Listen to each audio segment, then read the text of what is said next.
Hello everyone, this is doctor Saurabh Singh and I welcome you all to this video. आज की इस video में हम बात करेंगे एनल फिस्टुला के बारे में। तो एनल फिस्टुला होता क्या है, सबसे पहले हम ये समझते हैं।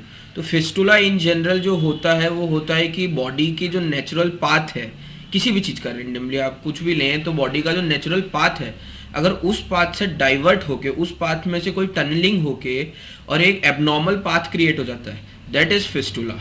एंड फिस्टुला इन एनो या फिर एनल फिस्टुला, ये क्या होता है, ये होता है कि हमारा एनल रीजन जो होता है उस कई बार क्या होता है उसके लोअर पार्ट में एक टनलिंग डेवलप हो जाती है, जो कि जिसका एक एंड तो अपने एनल के अंदर एनल रीजन में खुलता है, second end opens out around the anus region outside the skin.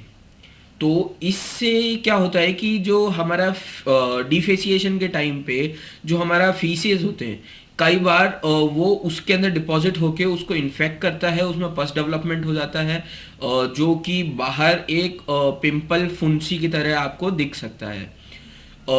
तो बेसिकली इसमें प्रॉब्लम क्या होता है कि अगर इसको ठीक ना किया जाए, टाइमली इस पे ध्यान ना दिया जाए, इसका ट्रीटमेंट ना किया जाए, तो वो because of the infection it is developing right there, वो एक बहुत बड़ा infectious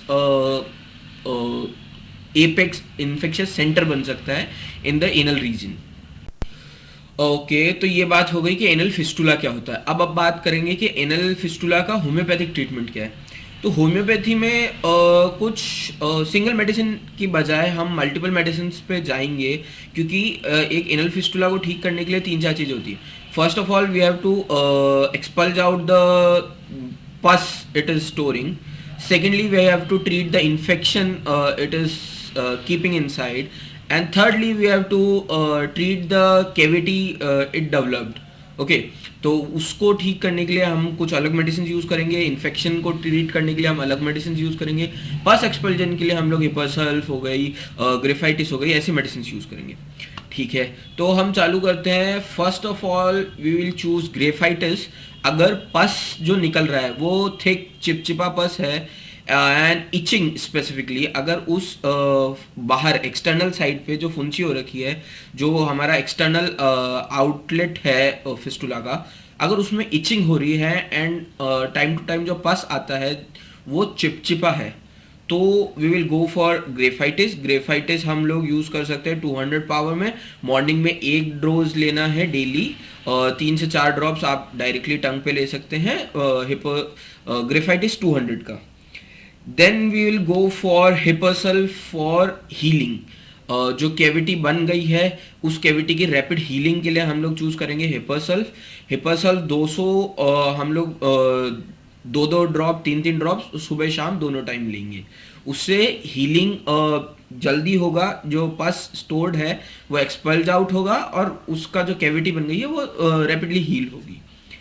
then we will take calcarea sulph. अगर वो येलोइश है, पस अगर जो निकल रहा है that is yellow in colour and it's quite smelly, तो यूजुअली जो पस होता है उसमें कोई स्मेल नहीं आती, बट हाँ अगर जो हमारे फिस्टुला से पस निकल रहा है वो काफ़ी येलो है, थिक है और स्मेली है, तो we will choose hepar sulph, sorry calcarea sulph.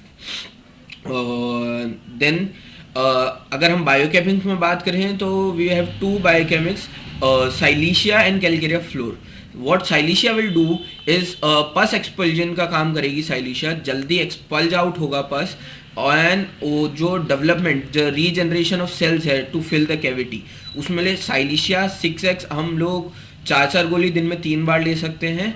अगर गर्म पानी में घोल के लेंगे तो that will work faster and better, but अगर गर्म पानी नहीं हो पाता, हम वर्किंग है, हमको इधर उधर जाना रहता है, तो we will can carry the tablets and हम चूज सकते हैं, it will work equally. Then Calcarea floor is very good medicine for healing.